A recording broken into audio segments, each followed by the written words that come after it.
health professionals ready for the epidemic.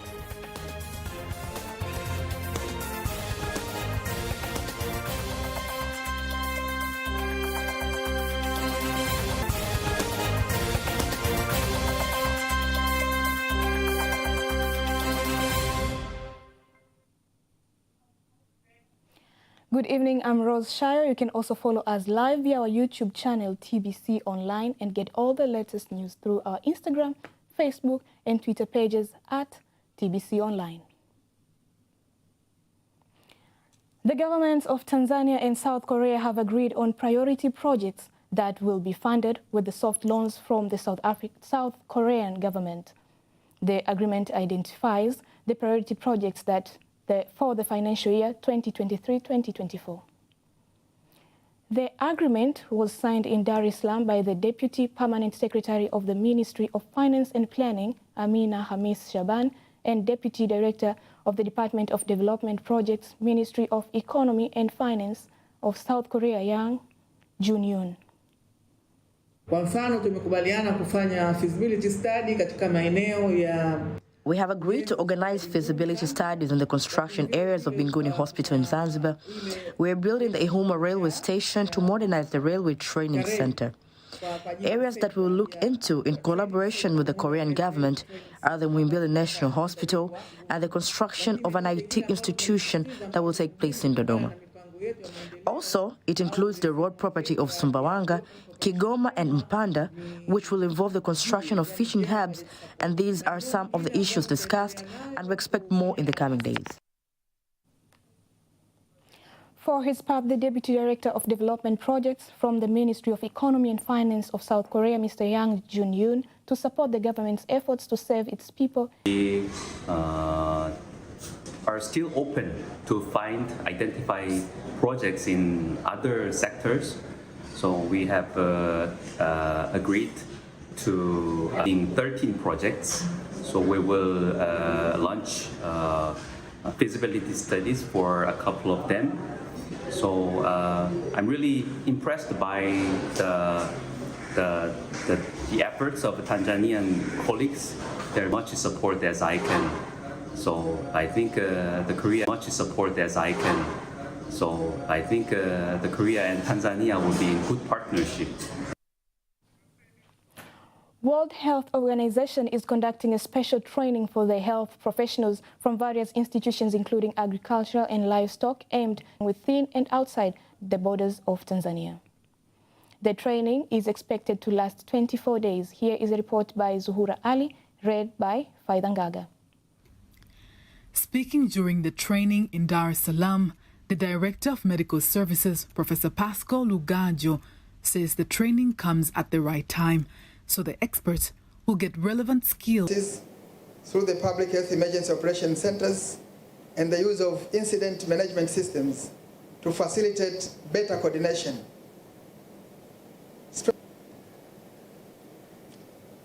And to confirm the disease, but also conducting genome sequencing and time, which were implemented. And all these were possible through smooth coordination and central leadership. That was also in collaboration with WHO and other stakeholders. We appreciate. He clarifies that some of the diseases that affect humans are caused by animals and even plants. It is, a composition that will also reflect, then it is under the custodian of the Prime Minister's office. And the representatives of the United Nations Organization, WHO, dealing with health, Christine Musanu, calls on all experts dealing with diseases to cooperate. In people, and these come from animals.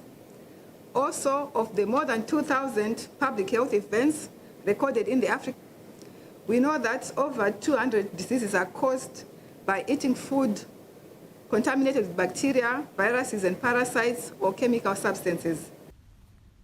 On their side, the participants also say that the training will enable them to be prepared to deal with the epidemics at all times. I hope this training will help me in preparing myself to serve a national, and not even a national, even outside the country once the emergency occurred. To have their normal well-being, to live their life without stressing. Some they lost their life, some they lost all the properties. So the training, as I said earlier, is fundamental in a manner that it will enhance and empower we tourism professionals in the sector to get the skills on how to handle emergencies which do happen in. Mbeya Regional Commissioner Juma Homera says Tanzania and Malawi are committed to continue cooperation in security, human trafficking and control of crimes between the two countries. He said so while opening a meeting involving security officers from Malawi and Tanzania's security and defense agencies. Mr. Homera insists that the cooperation will improve the control of human trafficking and criminal issues. Problem of human trafficking, this also is a big challenge, especially in these countries, Tanzania and also Malawi. Meant to fight against this, coming with some weapons, it can lead the problem for our security regions. Illegal business, sometimes even ivory. Ago, we caught some of the people there at of ivory business in Kasumulu. We don't know where it's coming from, but you have a national park like Kituro, Ruaha National Park, but in Malawi we also have national parks. So should we have to be committed in this kind of business in two countries? We will achieve this through three pillars. That is through coordination, cooperation, and communication with our domestic and international border security partners, and by building our human resources capacity and enhancing our technical teams' capabilities. Speaking about the cooperation, the Southern Brigade Brigadier General Charles Feruzi from Tanzania and the head of the Malawian Brigade Brigadier General Polycarp Zakaria outlines that the cooperation will help deal with criminal activities including smuggling of contraband goods and illegal immigrants. The three-day meeting is a continuation of the meetings involving various security agencies in Kalonga, Malawi. The water in the Julius Nyerere Dam has increased rapidly from 74 meters to more than 131 meters, forcing the contractor to open one side of the barrier to be able to complete the construction of the remaining part. Here is a report by Henry Mabumo, read by Faidangaga. Speed of water after being released to come back to its normal course, a step that ensures the increase in water volume estimated to be more than 1.5 million liters. And this is after the President, Dr. Samia Suluhu Hassan, directed the closure of the area, diverting the water last year. Speaking in front of experts and DAWASA members of the Board of Directors, the resident preparations to close the first plant have started among the 9 plants. The initial preparations and the installation of the first 9 plants are going well and have already started to install the first parts of the turbine, and the generator continues to be connected. There are plants being closed that have to be pumped with water that we are storing now. We expect that the first tests to generate electricity will be in January. The DAWASA Board of Directors aims to look into how to use water from the Rufiji River after generating electricity to become a new source of water supply for the Dar es Salaam and the coast regions. We had a challenge to take the progress of a dam, and now we are sure of getting enough water. Dar es Salaam currently has a population of 8 million people, but it is estimated that by 2030, DAWASA will be able to save 10 million people. DAWASA Board Chairman, the retired Chief of the Defense Forces General Davis Mamunyange, outlines the plan and also commends for the act of utilizing local workforce in the construction. All the workers present in this project are about 12,000, and 90% are Tanzanians, and it is something to be very proud of. DAWASA should also benefit from the water of the Rufiji River in the sense that we have a place to take water. TBC News witnesses the technicians at various stages of the construction of the power plant that is expected to start to generate electricity January next year. Cement, fertilizer and salt producers have asked the government to continue creating friendly environment, including changing some laws relating to raw material so as to produce competitive industrial products that meet the needs of the Africa Free Trade Area. Emmanuel Samuel reports. It is a special meeting to discuss the opportunities available in the African Continent Free Trade Area market that has brought together industrialists are presented here. Me from Tuara, if I have to send cement to that area, I may have to travel almost 2,000 kilometers. It's cement factories from Dar es Salaam, they have to transport this almost over 1,000 kilometers to get to this same market. And we all do know the impact of transportation in respect of this. So there are a lot of things we need to aid. It was 4.77 US dollar per thousand, but now 8% cost hike is quite challenging. We are expanding tons.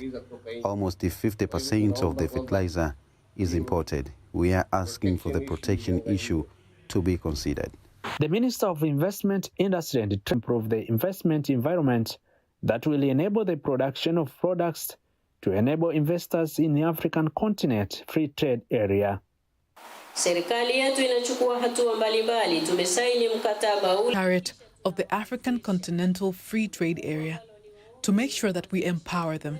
I ask our producers to produce. Finance and Planning Minister Dr. Mwigulu Nchemba is one of the government leaders who attended the meeting, and he has made it clear how his ministry is willing to collaborate with the producers in ensuring that production costs are reduced for the benefit of the consumers. We admit to have received some concerns from them, one of them being some of the waivers on the necessary goods like salt, of which we think we will consider them. And we believe as we are now working with the preliminary arrangements on the tax measures, we will widen the engagements with them so that we can have the consensus on the rate on the said commodity. The day when we will be tabling the budget speech will include their proposals on the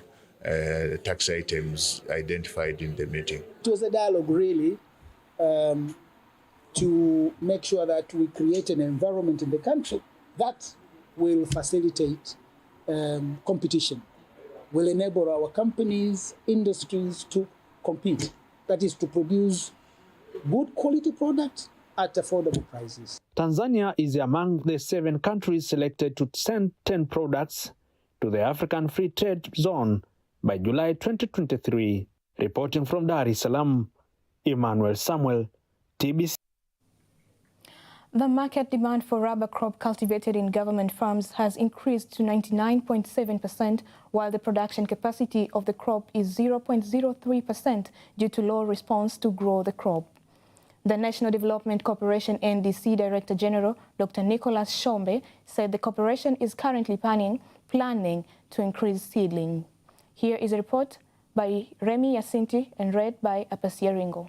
Rubber is one of the forest plants that produce rubber sap from the back of trees. The rubber sap is 25 to 33% rubber, while the remaining part is water, a crop that is produced in many parts of the world due to its importance, and in this country. I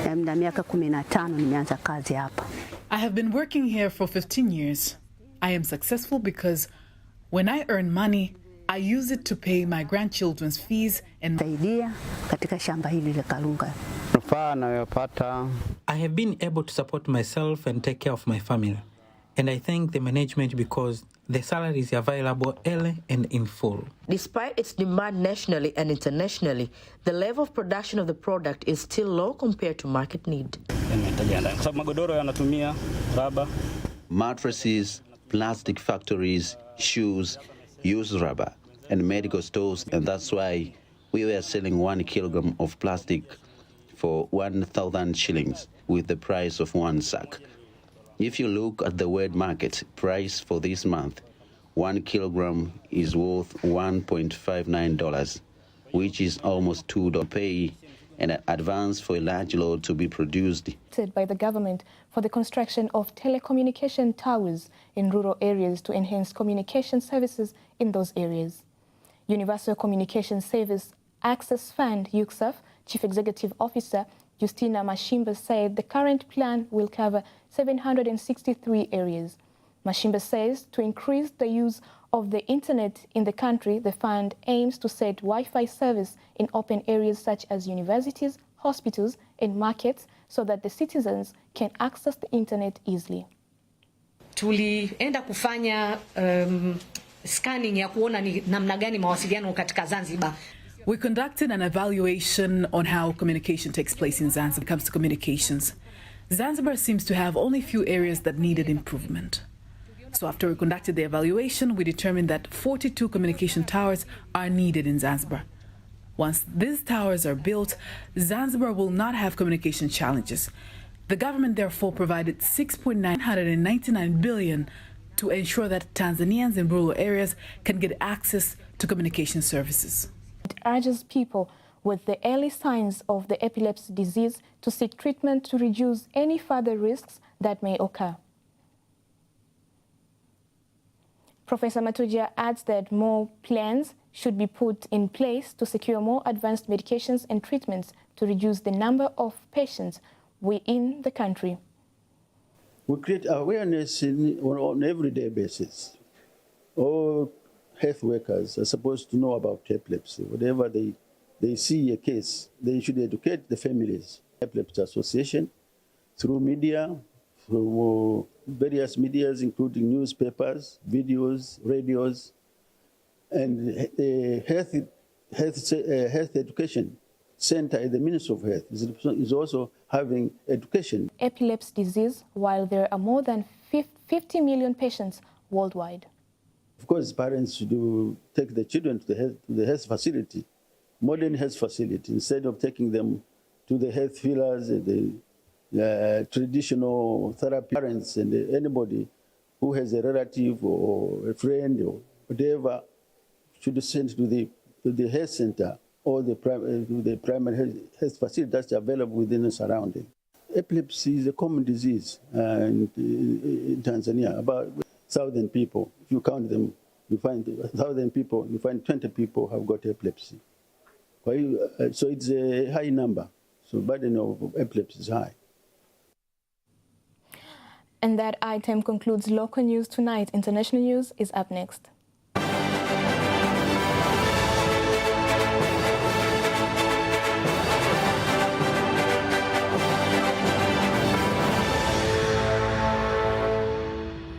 And here is international news by Ahmed Salum. The Turkish Enterprise and Business Confederation has said that the country's worst earthquake in almost a century has left a trail of construction that could cost Ankara up to $84.1 billion. In its report, the Confederation adds that the cost will include a possible $70.8 billion from the repair of thousands of homes, $10.4 billion from loss of national income, and $2.9 housing, transmission lines, and infrastructure, and meeting the short, medium, and long-term shelter needs of the hundreds of thousands left homeless. Turkish President Recep Tayyip Erdogan has said that the state will complete housing reconstruction within a year, and the government was preparing a program to make the country stand up again. Meanwhile, a 70-year-old woman, Nuray Gubuz, was rescued from the rubble of a collapsed three-story building in Turkey's Hatay province, 170 hours after a deadly earthquake hit the region. The rescuers also have successfully rescued a 60-year-old woman, a 40-year-old woman, and a girl of 6-years-old. In Turkey alone, 31,643 people confirmed dead, while in Syria, 5,700 in space, more than 10 times since the beginning of last year, as the dispute over surveillance between the two countries continues. Spokesperson told foreign reporters at a regular press briefing in Beijing that it was not uncommon for the U.S. to go into other countries' airspace, claiming they were aware of at least 10 incursions over China, but gave few other details. The White House denied the accusation. The graduation ceremony, which kicked off today at the institution's main campus in Kampala. The chairperson of the ceremonies committee, Professor Patrick Mangeni, said that phones, cameras, and video cameras are prohibited from Freedom Square, together with alcohol, cigarettes, candy foods and drinks, bottled drinks, backpacks, and knives. No reason was given for the ban today, with each allowed to invite only 2 guests. First Lady Janet Museveni, who is also the Minister of Basic Education, attended the ceremony on Monday. That was international news. Sports news is up next.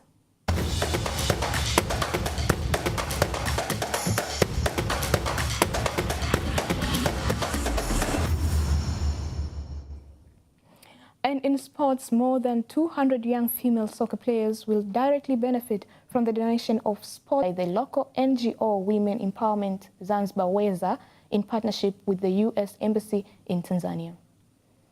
The project uses sports to empower adolescent girls, helping them fulfill their potential by engaging them in physical activities, team sports, health education, and life skills training. Tanzania Football Federation TFF Technical Director Oscar Mirambo says the federation will announce a new national team, Taifa Stars, head coach at the end of this month. He has confirmed that 6 out of 186 who applied for the post have reached the final stage. It's a massive number of days in trying to go through the process. We want to be that much extra careful so that at the end of the day, we do not make a mistake and then come at the end of the day having the very same statement. It's like, Tanzanian players that don't have the basics.